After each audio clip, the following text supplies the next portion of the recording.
We're used to seeing AI-generated images all over the place, and now it's built right into Photoshop with Google's Nano imaging tool. Here's how it works. First of all, select all and go to Generative Fill.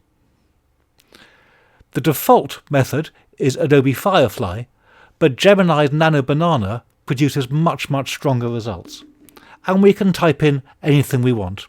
I'm going to put in elephant riding a bicycle in Paris in the rain, and we'll hit generate. It takes a few seconds, so let's skip ahead.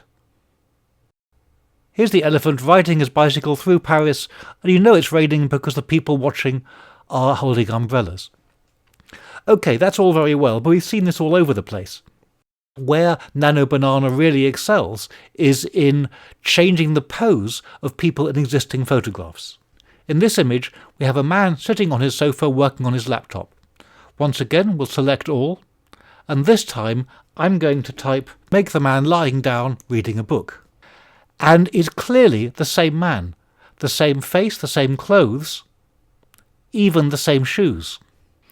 Let's modify it.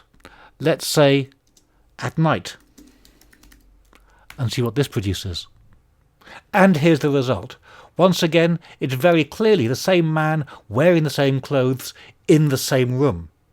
So forget the AI slop you see everywhere, the elephants riding their bicycles in the rain.